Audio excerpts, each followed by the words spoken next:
Hey, everybody, and welcome. I'm Portia Sabin, the president of the Music Business Association. Happy to see so many people here today. I would love to welcome you guys to this installment of the Digital Music Economy, which is a series that Music Biz is putting on with SoundExchange. And we are real excited about today's topic. It's a good one. We're going to be discussing how independent creators are leveraging emerging technology, obviously such as Web3, NFTs, the metaverse, et cetera, to generate new sources of revenue. And I am joined again today, as always, by Mike Huppe, the president and CEO of SoundExchange. Later, Mike will be interviewing today's guests, Matthew Chaim. He's a musician and founder of Song Camp, and Kathleen Regan, who is an independent singer-songwriter, on how both of them have leveraged emerging technologies in their own careers. And finally, we will be treated to a special performance by Kathleen to close out today's event. So before we get started, I need to introduce my co-host and say welcome, Mike Huppe. Well, thank you, Portia. Good to see you as always, and good to work with Music Biz. Really looking forward to today's program. Really been thinking a lot about today's topic, and I'm really excited to talk about sort of the future of the music industry. Absolutely. So this is, I always talk a lot whenever I do my podcast or talk to folks in the industry about how, artists tend to be on the cutting edge of technology, right? Like the music industry is an industry of playing catch up to a large extent. And we've seen that so much since, digital took hold in our world. So, there's so much for the industry to catch up with because creators are out there doing stuff and creating these new revenue streams. So, what can we do as an industry to sort of get on top of this? It's a great question, as always. And the music industry, if you look at the history of the music industry, it's long been disrupted by new technologies. A lot of new technologies make their way to the sort of general usage in the music industry, but I feel like now is a different time. The transformational technologies, there's so many of them coming from so many places that every part of the industry is going to have to adapt for sure. That means independent creators, it means labels, publishers, even music tech organizations like SoundExchange. So as long as we adapt to the environment, it has great implications for the sort of the health of the future of the industry, in my opinion, and it'll really help support everyday musicians just trying to make a living, doing what they love, basically. So I'm optimistic that we're going to meet this moment. The music industry regularly rises to the challenge of new technology. And, if we play it right, play our cards right as an industry, people will go from sort of surviving to thriving in this new creator economy that we're creating. Obviously that's a really good point. What has SoundExchange been working on in terms of adapting to the new environment? Because I know that's one thing that's been a hallmark of SoundExchange is that you guys have been able to sort of roll with the times. I mean, you guys came into being at the beginning of this digital revolution when it was actually pretty hard to even convince people that there was money out there for them. And you guys have had to, fight that hurdle for years and years. But how are you adapting these days to the changes? Well, SoundExchange, as you said, we are digital natives. We were born into this sort of purpose built to operate in the digital space.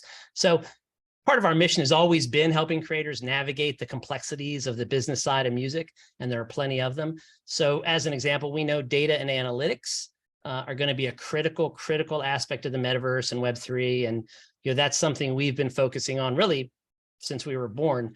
We already have incredibly high data rates and processing. I don't know if people know this, but we process over 35 billion transactions a month.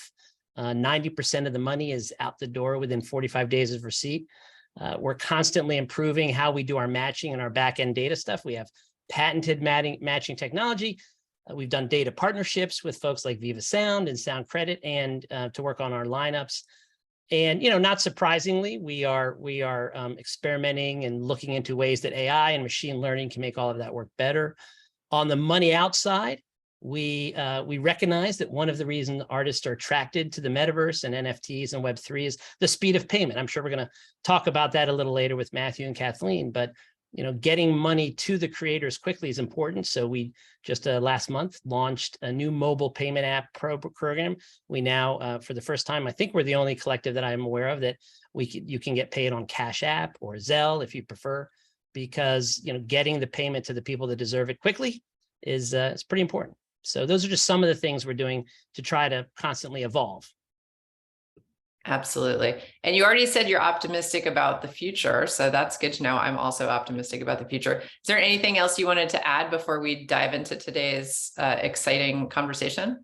I would just say, like, it's an exciting time. I know sometimes change can be scary and, make people nervous, but I think it's a great and exciting time for the industry. More creativity, more music consumption, more things around music.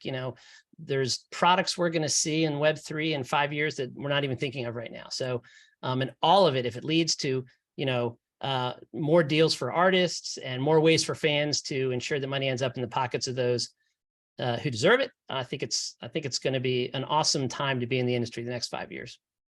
Awesome. Well, thanks, Mike. It's always great to talk to you. I'm going to sign off, and I look forward to hearing the rest of today's conversation. Thank you very much, Portia, and thank you to Music Biz for all you guys do to help make this world come about. Thanks. Well, without any further ado, I'd like to invite our next two guests on. So you heard a little bit from Portia. Matthew Chaim is one of our guests. He's a successful musician. He's also the founder of SoundCamp, which we'll talk a little bit about. It leverages Web3 to collectively fund and create and distribute music online. He also spearheaded a first of its kind experiment that's fascinating to me. You'll hear more about it. It's a headless musical collective called Chaos, and we'll dive deeper into that in a little bit. And also a big welcome to Kathleen Regan, also an independent artist, very talented singer, songwriter based out of Nashville, Tennessee. She's both a Web 2 and a Web 3 focused musician, which we'll talk about. What does that mean exactly? And also a member of Chaos. So Matthew, Kathleen, welcome to the podcast. All right, well, why don't we go ahead and jump right in? I know, we don't have tons of time and a lot to cover. Let's start off with sort of a general question. The music industry has been a buzz with talk about NFTs and Web3s and metaverse and blockchain and more. And there's a lot of discussion in particular about how this impacts creation and consumption and the distribution of music. And I'd like to talk about a couple really interesting things that I just mentioned. Some companies that have come out of that fertile ground, one called SoundCamp and another called Chaos. You're both very involved in them. Chaos, SoundCamp to me is sort of like an artist collective where, you put people there to come together and create. And that's emerged into this thing called Chaos, which, as I understand it, is sort of a natural progression from this immersive songwriter workshop. You now have essentially like a dynamic teams working online in real time to orchestrate different aspects of a piece of music in real time. I won't call it crowdsourcing, but it's artists coming together in different sets in different ways, constantly shifting to create different types of music. And I've heard Chaos called a headless band of 80 artists, musicians, visual artists, etc., from across the globe. And as I understand it, the project has combined 45 brand new songs, hundreds of distinct visuals, sort of a music NFT hackathon, if you want to. So let's dive right into these cool concepts that you're both very involved in. Matthew, why don't I start with you? Can you tell us a little bit about the genesis of SoundCamp and Chaos? What was right about my description, what was wrong about my description, and how you started, getting this down the road. Yeah. Thanks, Mike. And thanks everyone for being here, for having us to chat about this stuff. So a bit of to start a background on SoundCamp. As a musician, a singer, songwriter myself, who've always liked to kind of wear all the hats, hold all the paintbrushes of my career.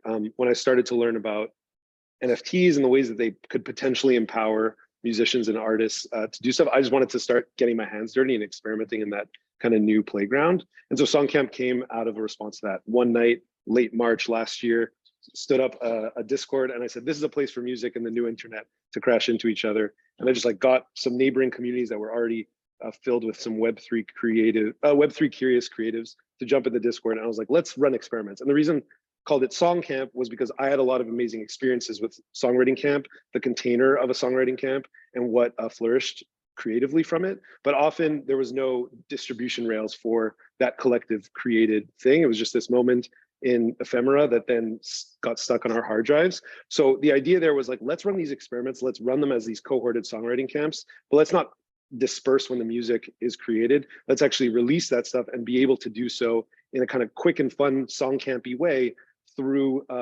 sort of just transcending the traditional modes and putting it out as music NFTs and releasing it together within the song camp period. So over the last year and a half, we ran 3 major flagship camps, as we call them, which are these experiments which bring together a curated group of musicians, visual artists, now engineers in our more mature and ambitious projects. And so our first project was actually called Camp Genesis, which was 12 artists. 3 songs came out of that, and some NFTs. Our second camp, excuse me, was Camp Electra, 42 artists, musicians, and all these other mediums, a bunch more music and artwork, and that's where Kathleen joined for the first time. And then Chaos was our third and latest camp this year that brought together 77 people, 45 of which were musicians, and over 45 songs were created in that period in a huge NFT collection. So each of these projects kind of are manifesting a collective of their own and giving birth to a catalog of work, and also just like an amazing story that people tend to want to I guess like latch onto and be a part of. And how long did Chaos last? What was the time period for Chaos? Yeah, so all these projects, which I should mention also, are all happening over the internet with a global group of musicians where they're actually creating together online, not in meet space. Our first camp was 3 weeks long, and then the second 2 camps which were much larger endeavors, were both 12 weeks long. So it's like a 3-month project from end to end. That's fascinating. So, and Kathleen, sounds like you weren't there for Genesis or Electra, but I guess in Chaos. Electra, she was. Oh, you were there for Electra. Sorry, I misheard. Can you tell us a little bit how you got involved? You know, what was your experience? How did you come to learn of and join Electra and Chaos, these camps? And what was it like once you got there? Yeah. Oh my gosh. Well, first off, again, thank you for having me. This is like a very exciting day and topic. Honestly, Matthew is just one of those creatives that ever since I've known him, I pay attention to what he's interested in, because he's just intelligent and always kind of on that brink of something new. I'm first and foremost a fan of Matthew's art. Secondary, it's like as a friend, I just feel always touching base about the industry we're headed. And so I think as soon as he started explaining Sound Camp and I watched Genesis, I was like, ooh, something's definitely going on here. He's onto something. And I think by the time Electra came around, I was just in that why not mentality. I mean, as soon as I saw what they were doing, it was meeting exactly what I felt like I needed as an independent artist, which was a stable community and just a fun place to experiment. So I think it was a no-brainer, and I'm just so stoked. I kind of was like, let's see what happens. Well, that's great to hear, you know, and it's funny that you talk about experimenting, trying this new thing out. Portia mentioned up top, and I couldn't agree more, that independent creators are, you know, they often lead the way when it comes to incorporating new technologies into business.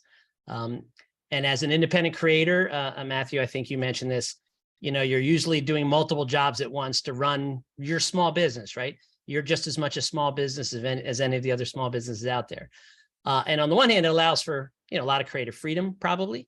But it probably requires, you know, flexibility and adaptability in a way that, you know, that with these new tools at your disposal. So Kathleen, let me ask you a question. When you approach innovating as an independent singer-songwriter, you know, how does that work when it comes to these different platforms? When someone can release music on both Web 2 or Web 3, you know, what do you see the advantages or disadvantages of both of them?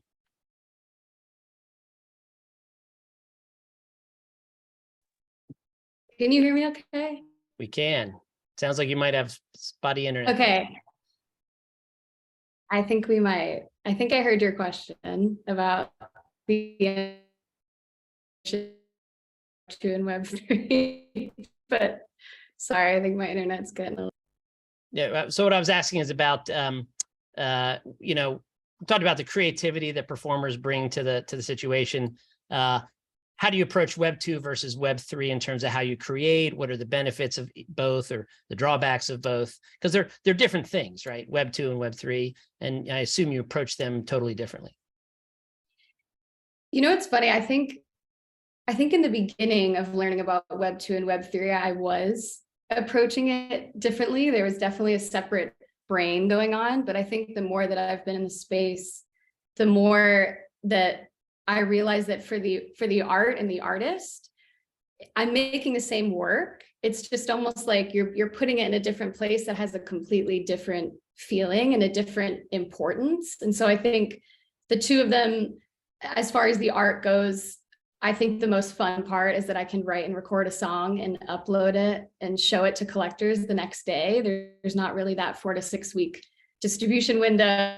And then even as far as value and payment and the excitement, it's all just so fast, and it's quite like an exhilarating experience because you're right there with the people. They're building something with you, and it's pretty instantaneous. And so in the output, it feels different, but the input, I mean, what I try to stress to people is like the Web 2 and Web 3 can exist so perfectly together. And I think, again, for a long time, I was like, ooh, well, what does, the Web 2 feel like, and what is Web 3? But it's very similar in the art. I think it's just delivered to a completely different audience, but both so valuable. I mean, I find value in both.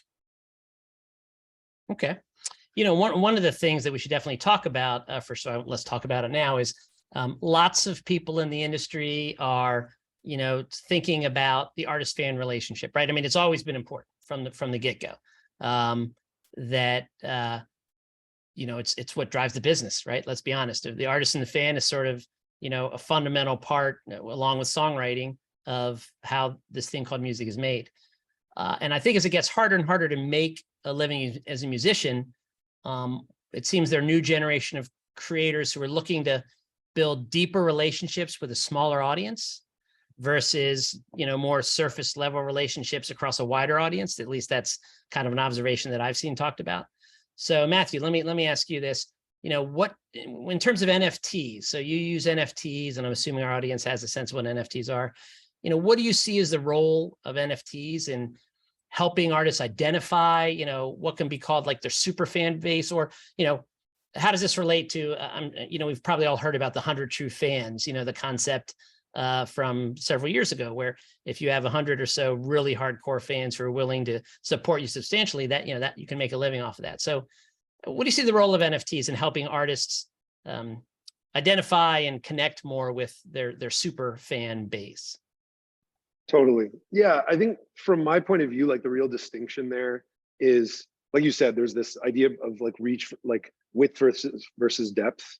And I think like the NFT land and Web3 land is sort of trying to solve the latter. There's this guy, Tony Ashley, who shared an idea of reach versus resonance that I've quite co-opted, that our current world of Spotify and DSPs and what have you are solving for reach really well, but they're not solving for resonance really well. A super fan or a passive listener kind of have the same layer of exposure and relationship with artists on these platforms. But with NFTs, it's like we're trying to like house and capture the value of the resonance of the work. And we can do that in the current world by almost ancillary means, meaning like if you have super fans, they're gonna, like if you have 1,000 true fans, they're gonna buy your merch, they're gonna come to your shows, they're gonna do these things, which is great. It's a great part of the business. But the actual point of actually expressing value for the music that is changing their lives, the NFT, both as like a medium of like representing that actual master audio or that music, and also being a means of creating experiences on the internet that feels more richly textured and have more depth. Both these things allow us to carve out the value of the resonance of the music and the artist to enjoyer's relationship. So I think for those things, like that's what we're exploring at SongCamp. How do we use this tool while it's still in its like nascent stage to experiment with ways to actually find and carve out that resonant value, and really get them more invested, kind of literally in the product, right? They're participating in anything of value whatever that may mean. Kathleen, how about you? We talked about just NFTs now, but in terms of, in your experience, how does your relationship with fans differ for those who might see you perform on Web2 versus people who experience you in a new generation platform like Web3? What does it mean for your fan connection? Yeah, man, it's funny. I almost don't even call the Web3 fan a fan, because it feels so much more depthful, and it's like a deeper ambassadorship is what it feels like. It's just a connection that feels like they really want to be a part of it from point A to point, I don't know, the end, wherever it goes. And I think sometimes with Web2, like this morning is a great example. I logged on to my Apple for Artists page and saw that I had hit 6 million total streams on Apple, which as an independent artist made me very, very proud. But there are times when I'm like, I just wish I knew who those people were and when they're listening, so I could just click and thanks so much and you're helping me so much. But it's not until they would write to me on a DM or something to be like, I'm one of those people, and then you're like, that's so rad, thank you. But I think with the Web3 collector, it's just depthful and necessary, and it's a place for the people who aren't as much maybe passive listeners of yours, which is very necessary to me. Do you have any converts? You ever have any of those people who've DM'd you on Web2 and you've brought them into the new world of Web3 and maybe even whatever the next iteration of chaos, whatever the next camp will be? Have you brought anybody over to the other side? And you're either frozen or you're thinking really hard right now. Might be frozen. All right, I'll tell you what, while she unfreezes, how about you, Matthew? Yeah, well, there's definitely a lot of them. Oh, sorry, go ahead, you're back. Oh. Kathleen, you might need to turn your video off and then we'll at least be able to hear what you have to say. How about that? There, that might work a little better. Let me try hopping on a phone and coming back in so we don't have this, but I know that Matthew can address it too. All right, while you do that, we'll vamp and take it over to Matthew. So how about you, Matthew? Have you ever seen, can you bring people over from Web2 or Web3? Or are they just sort of different people from the get-go, and such is life? Well, interestingly enough, when I started getting immersed in it and so excited about it, my main platform or place of discussion of my artist stuff was on Instagram. And I was like, Instagram friends, family, fans, audience, like come over to this side. And then I realized like, oh, it's like moving countries, and like you have to learn how to, get a passport and like new currency and all this stuff. And so I realized, okay, the starting place was actually to more just build in this new space where people are already curious. But anecdotally, to show where there is that jump happening, is one of the 4 core team members at SoundCamp now actually came from being a fan of my music and hearing about it as like just audience on Instagram. So I think there is the connection. It's just like very few people are so far jumping over the border. Right. How about you, Kathleen? Any Web2, Web3 conversion? I've had a lot of questions, a lot of people interested, but not any yet that I've seen. But I don't know that it's really a focus of mine right now. I think the beautiful thing is that we're heading into Web3, whether people see it now or not. And so I think it happen over time. I think time will do that. By the way, it occurs to me, we should probably talk about what we mean by Web3, because these terms are thrown around a lot: Web3, metaverse, blah blah blah, and I don't actually think there's a uniform, universally accepted definition to either. I know when I think about Web3, I think about kind of the overall platform. How do people engage? A decentralized platform built often on the blockchain, which has so much potential. All the stuff we're talking about now is possible because of the blockchain. I think about community. I think about not just sort of user-generated content. I think of real, real engagement by the fans. Although, as Kathleen said, they're not really just fans. But Matthew, Kathleen, what do you think of as Web3? How do you describe it? It is like a difficult, it's a slippery term that a lot of people maybe use in different ways. For me, it kind of is like this umbrella term that encapsulates the people and projects that are building on top of this new technology. I like to refer to it as the new internet. it feels like this new space. And I'm focused at least in the corner that is for like creatives and artists and culture, the things that are building in that world. That's what Web3 is referring to. It's this neighborhood that's coming online that is putting this piping of Web3, that we could also say this technology, to use in ways that it hits the street level, it hits the artist and the culture and that sort of thing. And Kathleen, how about yourself? Sorry, I just wanted to apologize for this internet. I'm currently in Jamaica, and I don't think it's quite the spot for this. But yeah, I mean, Matthew said it. I think Web3 is the new age internet, and I think it is where music is heading, and it's so exciting. It's exciting. The future.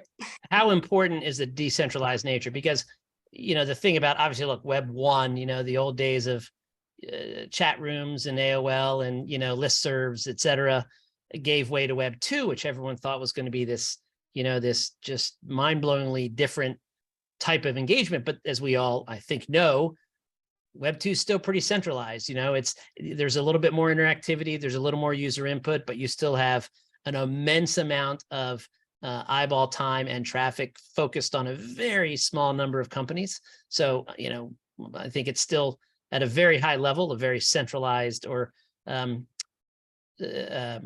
least consolidated and compressed platform. My thought of Web3 is that that blows that out of the water. This concept of centralization goes out the door, whether it's, you know, the sense of community or DAOs or whatever it may be. How important is that lack of centralization in Web3? Boy, oh boy, isn't that the question? I think, like, you know, it's interesting. I think we're in such an early time that there's a lot of like qualities of the technology and like qualities of the philosophies and ethos that are kind of crashing into each other, and we're still sort of teasing apart which is what and what actually matters and what doesn't. At its base, decentralization is extremely important for a layer 1 blockchain, right? It allows us to have a public ledger that doesn't have a central authority that we need to trust, but allows us to trustlessly move information and value around. That base layer has like bled its way into these other worlds where there is cultures that, you know, want to see extremely flat, not like anti-hierarchical systems exist, and like radical cooperatives and all this stuff. There's others who want to see this for something that exists for like a non or decentralized Instagram, where the creators have a lot of power, right? But we're in such an early world where maybe the Instagram of today might launch and then throw a token out there 7 days later, and suddenly all the first, you know, like beta creators are now governing this thing, and that can be extremely slow and messy. I think we're still learning how to use these tools. I don't think it's gonna, you know, as most things, we tend to like shift the pendulum swing all the way to one side and then find our balance. I think like centralization and decentralization both have their play. I think we do live in like a hyper centralized world that we don't even know what it's like to exist on platforms that have a sufficient amount of decentralization. And I think those, as those qualities start to emerge and where they matter, we're gonna realize that we can demand more from our platforms. And we're through that like experimentation and iteration, we're going to find the balance, I think, between the polar extremes. I think it'll be interesting to see as well how some of the current, you know, will the current big centralized players, will they, you know, be able to migrate into the new platform? Who knows? Maybe Elon Musk's grand plan is to put Twitter on the blockchain, step down, you know, take away the leadership and let it be controlled completely, you know, decentralized. I doubt that, but we'll see. Well, hey, let me switch a little bit. You know, we talked a lot about the creative part of what we all, you know, what we do on Web3 and how we embrace not only the music, but our fans. Let's talk about something that's very near and dear to SoundExchange's heart, which is, you know, the money out, right? At the end of the day, we're not going to have creators like yourselves if they're not getting paid fairly for their work. SoundExchange is, since inception, we've been fighting for fair compensation for creators across all platforms. And that's partly why, as I mentioned up top, you know, we've embraced data partnerships, trying to get, you know, better metadata. We have systems that pay out very quickly. So here's a question. Chaos involves creators from all over the world, sometimes newly acquired, right? I'm interested, and maybe in how Chaos developed their payment structure, how the speed of payment, how it works. And Kathleen, maybe I'll start with you. Can you speak to why the speed of payment is important to artists like yourself? Absolutely. I mean, to me, the biggest thing is your knowledge of how you can reinvest in yourself. I think knowing when and how much, it's how an artist can plan. And I think it's really, really necessary. And like, kudos to SoundExchange. I know that you guys are like the fastest outputting. And I think that's what people talk about. It's a really, really necessary piece of an artist's career. I mean, you need it. And it's how you reinvest. It's necessary. Yeah, I mean, we do pay out monthly, but who knows? In Web3, Hey, there may be a way that we good. pay out every 5 minutes, right? There you go. And the beauty is that you get immediate feedback. You don't have to, in the old days, you'd have to wait and do a market study and, look at a DMA and compare the radio play to the sales. Obviously, this makes all that unnecessary. Matthew, regarding compensation, maybe payment isn't even the right word in the Web3 context, but regarding compensation, can you talk a little bit about how Chaos creators are compensated and how you leverage the Web3 tools like smart contracts, et cetera, to enable faster payments and really immediate participation in the thing that came out of the project? Yeah, I think like the big takeaway from it, and then I'll jump into it, is because like each of our projects almost designs a new system of how we're using these technologies to get artists paid, and like figure out how to flow value. And we're testing things and experimenting. But I think like maybe the one abstract point, but takeaway behind that is like we're now in a space where we have like a sandbox where we could just like play with it and actually have discussion over like what is equitable, because we're not plugging into a system, we're creating one new. So what that means, like, boots hit the ground, is we use splits, which is essentially on-chain smart contracts that allow funds to come in and autonomously get like no intermediary split between, it could be thousands of different wallet addresses. For Chaos, it was 77 wallet addresses, and they can trustlessly get their money. So they're not depending on a centralized entity in SoundCamp, for instance, to say, okay, we're going to send it to you at this cadence or what have you. Don't worry, here it is, or here's the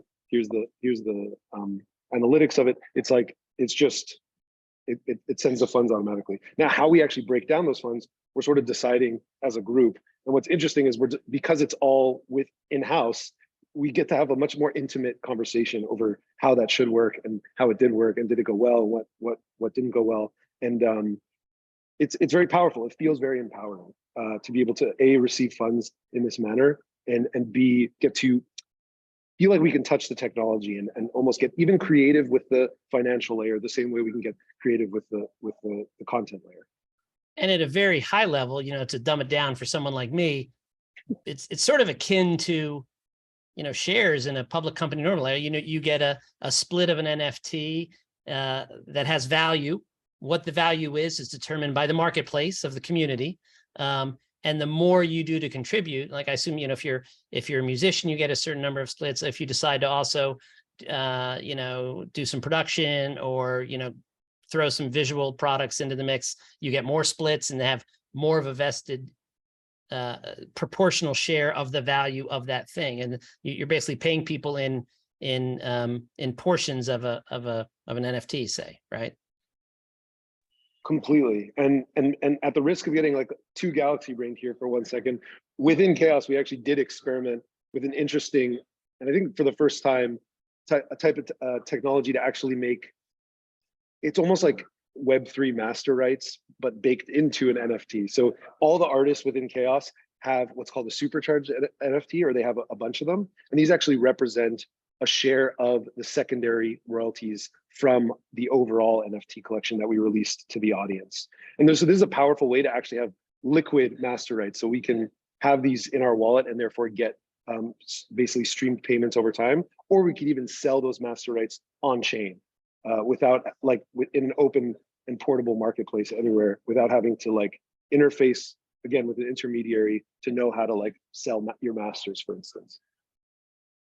So here's a question for both of you, and feel free to not answer if you don't want to, but, you know, we've been talking about these fascinating concepts, you know, how music can be created, these creative payment mechanisms. And there may be some people out there listening to this right now who say, well, it's all fine and good, but it's all theoretical. You know, at the end of the day, does it really pay the rent? Does it really, you know, help them make a living? And not getting into specific numbers, but can either one of you give a sense of like proving to the audience that this stuff's real, right? You know, there's meaningful compensation coming from these Web3 activities. And again, I'm not asking for specific numbers, but like a percentage of your income that comes from Web3 activities. Kathleen? Yeah, I'm happy to talk about this. Yeah, I think, honestly, I think a specific number is helpful because I think a lot of times people are like, kind of, I don't know, just weird about talking about money. I'm just going to say it. My last NFT, you can see it. It's there and anyone can read it. I got around $2,000. I owed producers of my last songs the same exact amount. And so I was able to give them what I made in this other space. And it was a perfect cycle. And so I think, yeah, 100%, that's 100% happening. Very understandable changes that are helping me move forward with 2 and 3. Okay, thank you for giving specific numbers. I didn't want to pry, but thank you for Matthew. How about you? Can you give a sense for the audience of, you know, again, this is real. We're not just talking highfalutin, you know, ivory tower concepts. What's interesting is like maybe you'd have to know where to look, but you know, it's on the blockchain. You can go see the exact numbers, you know, publicly of like, for instance, what Chaos made. So yeah, Chaos grossed 430 ETH to date, which is about $500,000 at today's prices, which is obviously fallen down a lot in ETH. So it was a powerful project for the space and for the collective of artists obviously involved. And I've been, also as a personal artist before even starting SoundCamp, like starting to fully delve into this space and releasing NFTs as a musician, and started living off that. And like, as a runway of my last distribution deal ran out, this became like my new sustenance before SoundCamp. I do want to also comment on like, I think it's important to be able to tease apart like the evergreen like insights we're getting from the space and like the ability to build complete new modes to make money, and then also like the time we find ourselves in now or then, right? Like in an exuberant economy where people are willing to spend tens of thousands of dollars on these things because they're investment vehicles. Like it's important to not only build for that and get lost in that, but also for the long term. But it's almost like we're too early to build for scale. But I think there is a world where the rails will exist such that you can sell a $10 thing to 1 million people and have an incrementally more engaged experience than we have today on Spotify. And maybe all the way down the spectrum to being able to cater to the more collectors bases of today who are paying for something. You know, Chaos's atomized NFT price was 0.2 ETH, which at the time was like, you know, a few $100. So it's a lot more than buying a CD or vinyl or what have you. But I think we're sort of early in that. So I just wanted to make that. That's a great point. It is again, we're so early, and obviously some of the business models are so new. Some of the use cases are sort of so new, and there's such volatility, as anyone who's, you know, has eyes can see, you know, in the news. I tried to explain that to my son when he was so urgently needing to buy that NFT in the next 5 minutes that he wanted to buy. So, okay, well, that's fascinating. Thank you for both for sharing the numbers, because I think that makes this conversation probably a whole lot more interesting to folks than it was just before. Now they're like, oh, wow, you know, that's real money. Let's switch a little bit in our remaining time. I want to talk a little bit the metaverse, which is different from Web3. You know, the metaverse is obviously very much going to be a part of Web3, but it's also part of Web2. It's still quite new. No one really knows where it's headed or again, exactly how to define it. But from an artist perspective, at least from what I see, there does seem to be an opportunity to build a real creator network and to use the metaverse, you know, to connect with fans in new ways, whether it's, you know, hosting live conferences, VIP experiences, merch sales. Those are sort of the obvious ones, but there's even more. So Kathleen, let me ask you, to what extent do you currently use the metaverse at all to engage fans? Either fans or maybe other musicians. Does the metaverse play a big role in your day-to-day, and why or why not?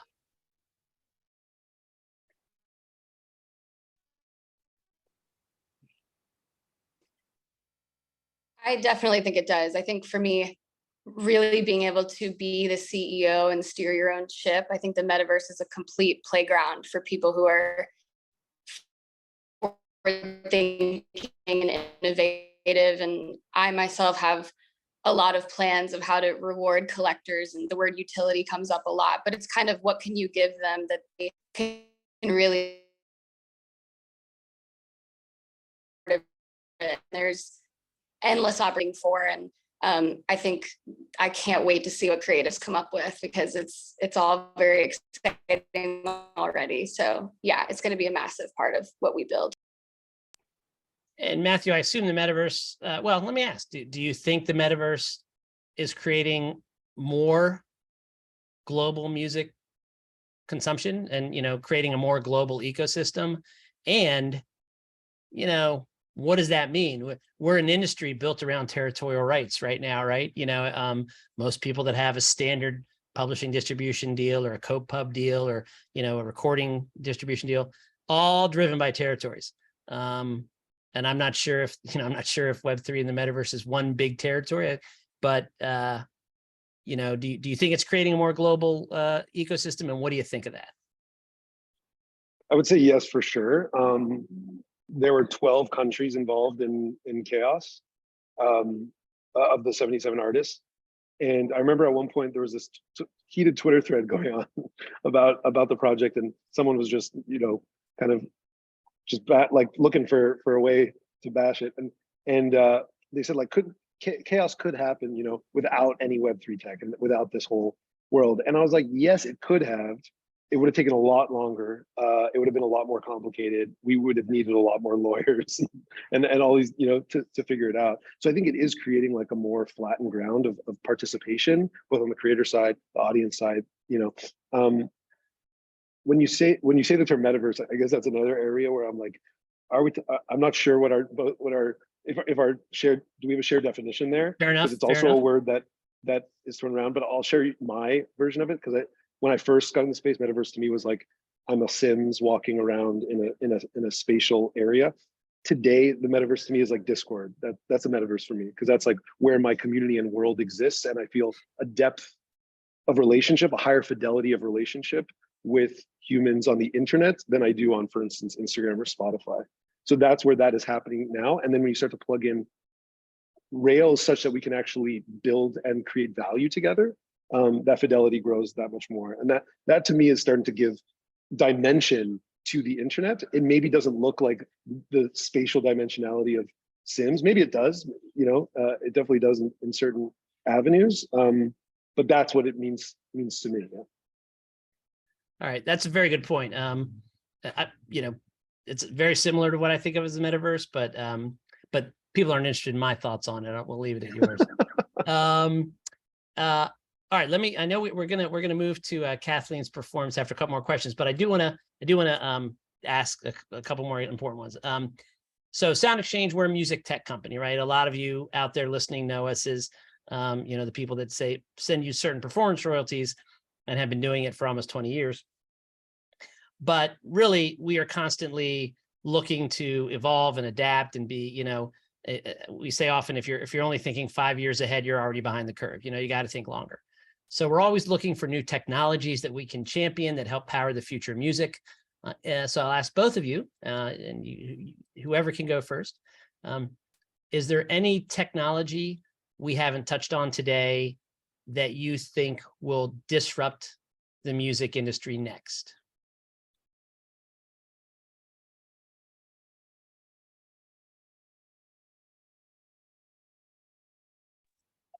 Matthew, you have everything? Loaded question. I think great question. I guess my answer is that SongCamp is the embodiment of trying to answer that question. It's it's to run experiments both on like the creative side, but also on the mechanic side, to see how are we going to use this technology at scale? How is it going to meet the masses, and what is important to us?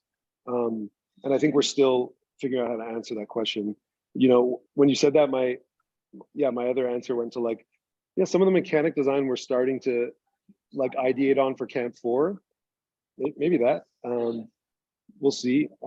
I would share maybe just like to illustrate what I'm trying to say here with Camp 3's mechanic that was interesting, which is what we built was something called PAX technology, where we release these 45 songs, but not just as like digital vinyls. People actually minted Chaos packs, which was more akin to a pack of Pokemon cards that they could choose to keep closed forever in mint condition, or actually open it and receive 4 kind of music NFTs that acted as 4 almost like playing cards of the songs created with different visuals for each. So it almost creates this different way of engaging with the music and project that allows the creator to like paint on the distribution side. You know, we're painting in the financial layer, we're painting in the distribution layer, we're painting on the creative layer. So I think like, yeah, there's gonna be a plethora of experiments in terms of how these things can be distributed and monetized. And some of them are probably gonna stick around and finally find a home forever. And when you say PAX, you mean PACKS, I guess. It's funny when you said that. Correct. In my mind, I heard PAX, you know, Greek or Latin for peace. I don't know. There might be, thought you're being really deep there. You can use that if you want. That's fine. Maybe, yeah, that's good fodder. As long as I get my share of the splits, I'm good. Yeah, we'll send Mike a pack. He'll get one. Competition.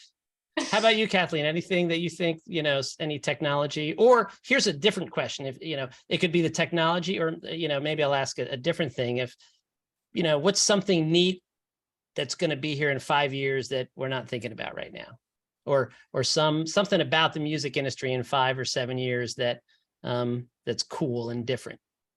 I love this question. I think I feel I've explained this to a few friends. My hope and what I really see for the future of music with what we're talking about is like right now I have a big goal of like, I'm excited to get to my first 100 collectors.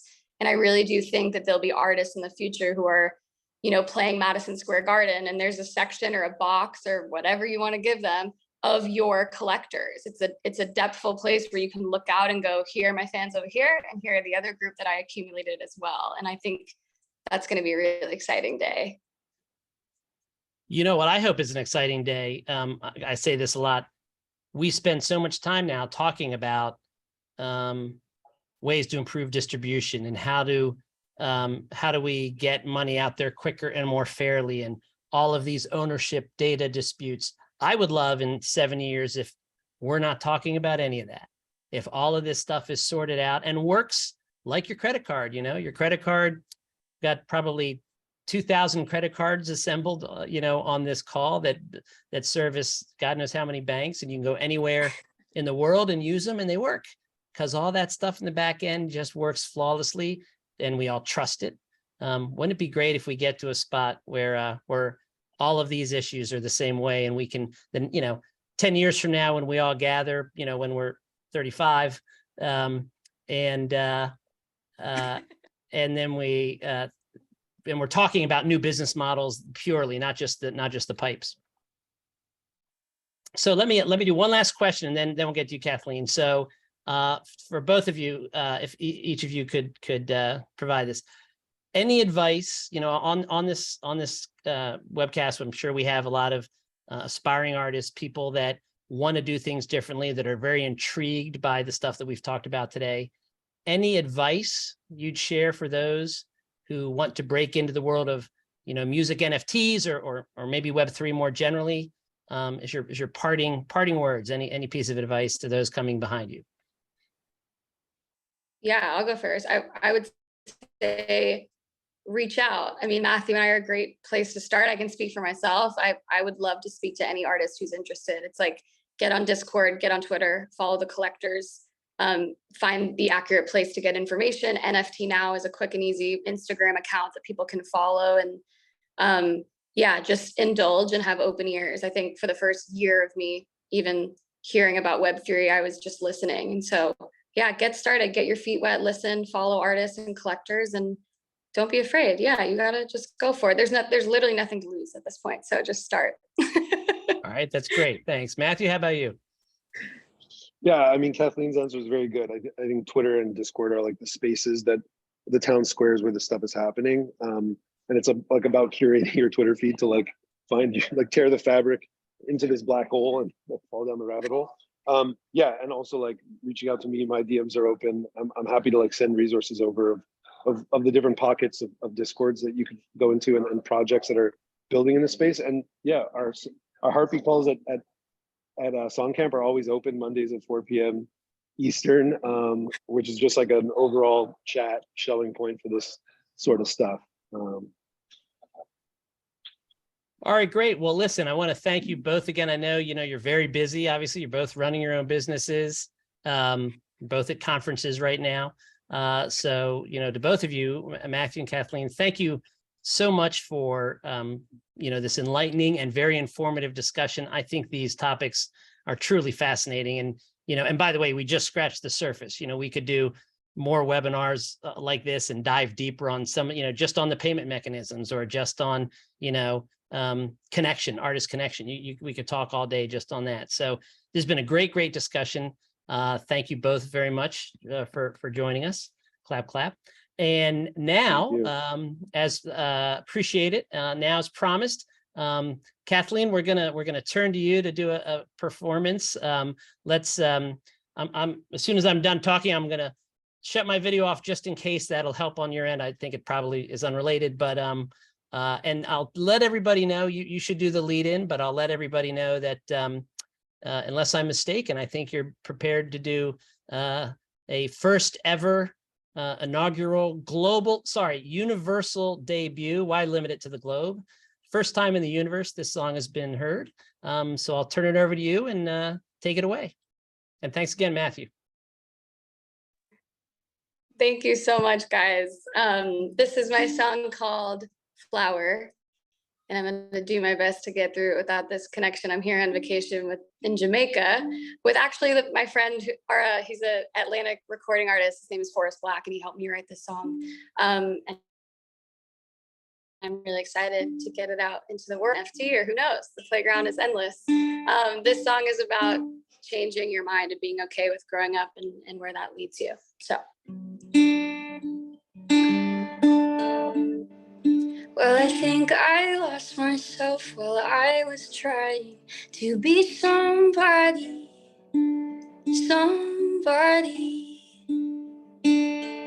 But that was easier for me, 'cause I believed that I was nobody. Well, I'm tired of acting like change isn't the way that I'm wired. I'm done blaming myself. I can change my mind, change my thoughts. I can change my hair from brown to blonde. Whatever it takes to get out my way a bit faster. I can change my clothes, change the locks. I could change my life to what I want. At the end of the day, when you get to the heart of the matter, change was the rain that made me a flower. I know that I am overconfident and insecure, all at the same time, that it's a fine line. But maybe there's no consequence, it's just common sense that we won't always get it right. And maybe that's all right. But I'm tired of just staying the same. This isn't the way that I'm wired.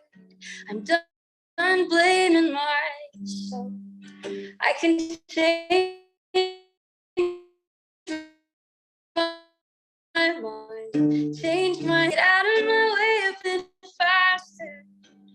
I can change my clothes, change the locks. I could change my life to what I want.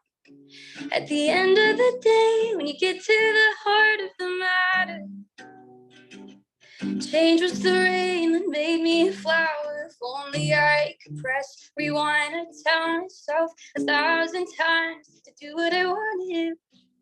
If that's what I wanted, oh, and I would go and live my life and leave all of those things behind to do what I wanted. If that's what I wanted, I can change my fingers upon whatever it takes to get out my way a bit faster. I can change my clothes, change the locks. I could change my life to what I want. At the end of the day, when you get to the heart of the matter, change was the rain that made me a flower.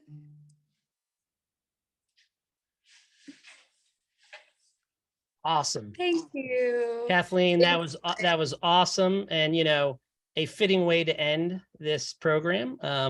You know, all about change and all about growing and developing. And I know the song was about more than, you know, Web3 and NFTs, but bringing it back to what we're here for, you know, the concept of changing how we do our business and letting exactly what it's about. well, and letting our business flourish. So that was very beautiful. Thank you again. We hope you have a huge hit with it on whatever platform or whatever web version you tend to use it on. Thanks again for coming to this. I want to give a shout out as well, once again, to Portia Sabin and Music Biz, really good partners of SoundExchange, and also you know, great asset to the industry, helping have these discussions and make sure we keep progressing as an industry. So thank you to everyone who listened. Again, SoundExchange is happy to be supportive of this. We are attempting to power the future of music through things like this. And we wish you all a good day. And Kathleen, thanks again for sharing your craft. All right, everybody. Have a good day. Thank you. Thank Bye. you, guys.